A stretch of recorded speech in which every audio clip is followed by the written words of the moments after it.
Aim right, achieve big at KR Mangalam University. Raja Raghuvanshi murder case में सोनम ने कुछ ऐसे राज उगल दिए हैं जो इंदौर में कोई नहीं जानता। इस राज के बारे में राजा नहीं जानता था, राज कुशवाहा भी नहीं जानता था, इसलिए शिलांग पुलिस ने अब इंदौर में डेरा डाल दिया है। अब जांच सोनम के पूरे खानदान की हो रही है, जांच सोनम के फैमिली बिजनेस की हो रही है। मर्डर केस की जांच कर रही एसआईटी ने 1 घंटे तक बंद कमरे में सोनम की मां से सवाल पूछे, उसके भाई से सवाल पूछे। इसके बाद उस गोदाम की तलाशी हुई जिसमें सोनम का प्रेमी राज काम करता था। उस ऑफिस की भी जांच हुई जहां सोनम बैठती थी। पुलिस ये सब इसलिए कर रही है क्योंकि ये कहानी अब सिर्फ लव ट्रायंगल नहीं दिख रही, ये कुछ और भी हो सकता है। इसलिए पैसे, गोदाम, सबकी जांच हो रही है। पुलिस को लग रहा है ये बात सिर्फ प्यार और धोखे की नहीं, करोड़ों रुपयों की है। इसलिए कहानी अब सोनम के रिश्तेदारों तक पहुंच गई है। सवाल यह है कि क्या इस केस में अब सोनम के रिश्तेदार भी फंसेंगे? राजा के मर्डर के बारे में नई बात क्या पता लगी है? क्या यह बात जांच की दिशा बदलने वाली है? रिपोर्ट में देखिए। राजा के मर्डर से पहले सोनम ने 234 कॉल किसको किया? कर्नाटक के नंबर पर सोनम किससे कांटेक्ट कर रही थी? सोनम के सरेंडर से ऐन पहले किसने अपना नंबर स्विच ऑफ कर लिया? साल की सबसे भयानक मर्डर मिस्ट्री में नए किरदारों की एंट्री हो चुकी है, जिसके बाद राजा मर्डर केस में एक नया ट्विस्ट आ गया है। शिलांग पुलिस अब अपने जांच के दायरे को बढ़ाते हुए ये पता कर रही है कि राजा के मर्डर में कहीं इन नए किरदारों का भी कोई रोल तो नहीं है। We are trying to explore if there's any other thing more. This investigation doesn't end here. That okay, the accused have admitted, we have got evidence, we have reconstructed and admitted. It doesn't end here.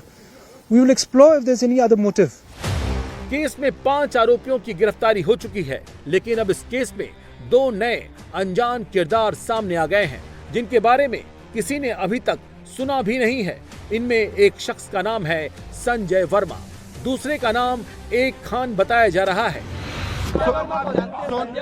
नहीं जानते। अच्छा, संजय वर्मा के एक शख्स का आ रहा है, 234 बार लगभग बात हुई है। नहीं, आइडिया नहीं, उसका आइडिया नहीं। संजय वर्मा और एक खान नाम के ये किरदार कौन हैं? जान लीजिए। सूत्रों का कहना है कि राजा के कत्ल से पहले सोनम संजय वर्मा नाम के किसी शख्स के संपर्क में थी। सोनम की कॉल डिटेल्स में इस नाम का खुलासा हुआ है। सोनम रघुवंशी ने एक खास नंबर पर 1 महीने में 234 बार कॉल किए थे, यानी हर दिन एक ही शख्स से औसतन 8 बार बात की। सोनम ने इस नंबर पर 1 मार्च से 8 अप्रैल तक दर्जनों बार बातचीत की। ट्रू कॉलर ऐप इस नंबर का मालिक संजय वर्मा नाम के शख्स को बता रहा है, जिसे इस केस का सबसे बड़ा मिसिंग लिंक माना जा रहा है। और संजय वर्मा नाम के इसी लिंक की तलाश में शिलांग पुलिस इंदौर में डेरा डाले हुए है। पुलिस के लिए संजय वर्मा की अहमियत क्या है, समझ लीजिए। 8 जून को मध्य प्रदेश से राज कुशवाहा, आनंद, आकाश और विशाल की गिरफ्तारी हुई। 9 जून की रात 1:30 बजे सोनम ने गाजीपुर में सरेंडर किया। आरोपियों की गिरफ्तारी तक ये नंबर एक्टिव था, लेकिन सोनम के सरेंडर से ठीक 130 मिनट पहले यानी 8 जून की रात 11:20 पर यह नंबर अचानक से बंद हो गया। संजय वर्मा का यह नंबर सोनम के बिजनेस से जुड़ा होने की संभावना 0 है, क्योंकि अगर ये बिजनेस से जुड़ा कोई कांटेक्ट होता तो उसके भाई गोविंद को जरूर पता होता। संजय वर्मा का नाम आ रहा है, आइडिया नहीं। अच्छा, संजय वर्मा के एक शख्स का आ रहा है, 234 बार लगभग बात हुई है। नहीं, आइडिया नहीं, उसका आइडिया नहीं। राजा के मर्डर की साजिश इंदौर में रची गई, शिलांग में कत्ल हुआ, गाजीपुर में सरेंडर हुआ और अब इस मर्डर मिस्ट्री का कनेक्शन कर्नाटक से जुड़ रहा है। सूत्रों का कहना है कि राजा के मर्डर से पहले संजय वर्मा के अलावा एक और शख्स से सोनम कांटेक्ट में थी। जिस नंबर पर सोनम लगातार बात कर रही थी वो कर्नाटक का नंबर है। कर्नाटक में रजिस्टर ये सिम इंदौर में एक्टिव थी, जिस पर सोनम ने कई बार कॉल की, लंबी बातचीत की। जिस नंबर पर सोनम ने बात की वो ट्रू कॉलर पर एक खान के नाम से दिखाया जा रहा है। ये एक खान कौन है, सोनम से इसका क्या कनेक्शन है, इसके बारे में भी किसी के पास अभी तक कोई जानकारी नहीं है। सूत्रों का कहना है कि पुलिस इन 2 फोन नंबर्स को संदिग्ध मान रही है, इसीलिए जांच का दायरा हर दिन बढ़ाया जा रहा है। इंदौर में शिलांग एसआईटी ने डेरा डाल दिया है। हर उस क्लू तक पहुंचा जा रहा है जिससे राजा और सोनम का कोई कनेक्शन है, राज कुशवाहा या सुपारी किलर गैंग का कोई लिंक है। राजा मर्डर केस की जांच कर रही पुलिस सोनम के घर तक पहुंच चुकी है, उसकी मां से सवाल कर चुकी है, भाई गोविंद से बात कर चुकी है। 2 घंटे तक सोनम और उसके पास को लेकर पूरे परिवार से सवाल किए गए। सोनम का बिहेवियर देखा गया है, कैसा क्या है, बहुत ही पूछा है। नहीं, नॉर्मली पूछताछ है कि जो भी इनके हिसाब से था कि सोनम का कैसे बिहेवियर क्या है, ये सब चीजें पूछी गई है। सोनम के भाई गोविंद से पहले घर पर पूछताछ हुई, इसके बाद ऑफिस पर जांच हुई। शिलांग एसआईटी की टीम उस गोदाम पर पहुंची जहां का काम राज कुशवाहा संभालता था। पुलिस ने यहां गोदाम और ऑफिस के डॉक्यूमेंट्स चेक किए, पैसों के लेन देन की जानकारी ली। जिस गोदाम की पुलिस ने जांच की, उस गोदाम में राज कुशवाहा डिस्पैच और लॉजिस्टिक का काम देखता था। राजा की हत्या के बाद भी लगातार वो इसी गोदाम में आकर काम करता रहा। सोनम उससे मिलने कई बार इस गोदाम में आती थी। शिलांग पुलिस उस फ्लैट पर भी जा चुकी है जहां सोनम 26 मई से 30 मई तक किराए पर रही थी। 2 घंटे से ज्यादा तक उस फ्लैट को खंगाल चुकी है। मर्डर केस की जांच में जुटी टीम राजा रघुवंशी के घर भी जा चुकी है। सोनम के बिहेवियर को लेकर सवाल पूछ चुकी है। मुझे पता नहीं है शिलोंग से आई कि कहाँ से आई थी। 3 अधिकारी यहाँ पे आए थे और उनसे बातचीत हुई है, तो उनने खाली हमसे मुझे इस तरह की जानकारी ली है। तो सोनम यहाँ पे जब आई थी, सोनम के जब 4 दिन रुकने पे सोनम को 11 को कैसा लगा है और क्या क्या बातचीत आपसे करी है। मैंने उनको ये कहा सब जेठ का महीना लगा हुआ था, तो मैं और मेरा भाई जो सचिन जो है, हम दोनों के सामने जा नहीं पाए, उनको देख पाए कभी हम लोग। सोनम की शादी जब हुई थी आपसे, तो उस टाइम आपको कुछ लगा या नहीं लगा, इस टाइप की बातचीत जो थी वो चीज पूछी गई बस। पुलिस की जांच का दायरा इन 3 घरों तक सीमित रहने वाला नहीं है। अगर केस के मिसिंग लिंक तलाशने हैं तो उस हर जगह तक पुलिस पहुंचेगी जिसके तार राजा के मर्डर से जुड़े हुए हैं।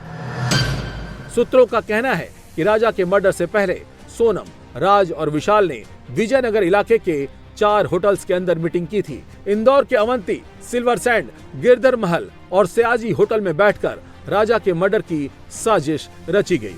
पुलिस पूछताछ के लिए इन होटल्स में भी जा सकती है। इसके अलावा संगम नगर के जिस ग्राउंड में सुपारी किलर गैंग से सोनम मिलने गई थी, वहां भी पुलिस जांच कर चुकी है। सूत्रों का कहना है कि इसी संगम ग्राउंड में कातिल गैंग की आखिरी मीटिंग हुई थी। इसी मीटिंग में राज कुशवाहा ने सिम अपने दांतों से चबाकर फेंक दी थी।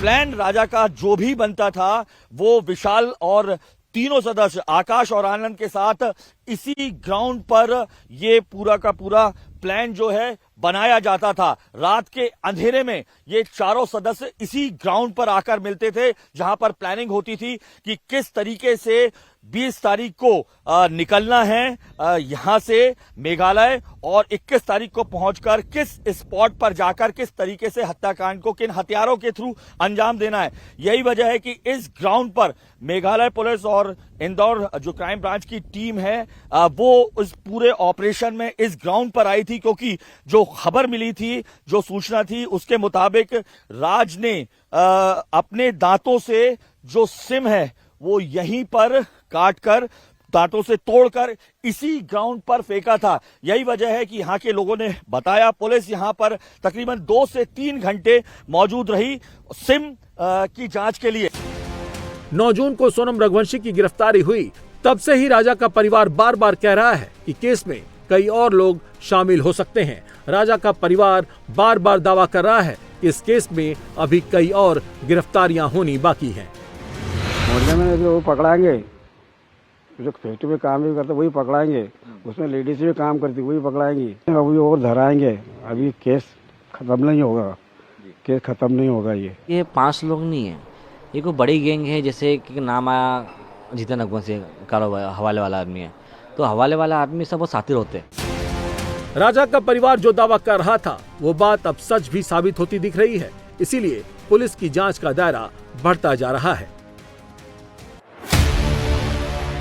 शिलांग पुलिस इंदौर में डेरा डाले हुए है। राजा मर्डर केस की जांच 2 फोन नंबर के अलावा 2 दूसरे किरदारों पर भी टिकी हुई है। 8 जून को सोनम वाराणसी से गाजीपुर पहुंची थी। इस दौरान उसे छोड़ने 2 लोग आए थे। पुलिस अभी तक इन 2 लोगों तक भी नहीं पहुंच सकी है। शिलांग पुलिस को सोनम के खून से सने कपड़े मिल चुके हैं जो हत्या के बाद फेंक दिए गए थे। वो स्कूटी मिल चुकी है जिस पर सवार होकर सुपारी किलर गैंग राजा तक पहुंची थी। हत्या में इस्तेमाल दोनों डाव बरामद किए जा चुके हैं, लेकिन अभी तक पुलिस के हाथ में सोनम के 2 मोबाइल और गहने नहीं लगे हैं, जिन्हें बरामद करने पर पुलिस का सबसे ज्यादा फोकस है, क्योंकि इन मोबाइल्स में ही राजा के मर्डर का असली राज छिपा हो सकता है। 30 मई से 7 जून तक सोनम रघुवंशी किराए के फ्लैट में छिप कर रह रही थी। सूत्रों का कहना है कि फ्लैट खाली करने से पहले उसने अपने दोनों मोबाइल तोड़ दिए थे, सिम कार्ड तोड़ दिया था, फ्लैट में अपने रुकने के सारे सबूत मिटा दिए थे। इंदौर से निकलते वक्त राज कुशवाहा ने अपना फोन सोनम को दिया था, लेकिन ये फोन भी पुलिस बरामद नहीं कर सकी है। सोनम के मंगलसूत्र समेत कुछ गहने पुलिस को होम स्टे से बरामद हो चुके हैं, लेकिन राजा के गले की चेन, अंगूठी और सोनम के दूसरे जेवरात अभी तक बरामद नहीं हुए हैं। हालांकि जिन गहनों की पुलिस तलाश कर रही है, उनमें से कुछ सोनम के घर पर अभी भी रखे हुए हैं। लगभग जेवर जो भी हमारे घर पे होंगे वो तो होंगे, और जो भी दिए हैं उनने कुछ जेवर लेके गई है, जैसे वो पेंडल जो पुलिस को मिला हुआ है, और भी कुछ है जैसे कान के, नाक के, ऐसे कुछ भी हैं, तो वो शायद वो लेके गई है। बाकी के जेवर तो हमारी कस्टडी में है।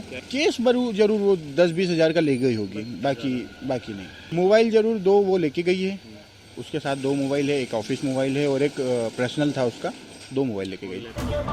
11 मई को राजा की शादी हुई थी। पूरा परिवार जमकर नाचा था, सब खुश थे।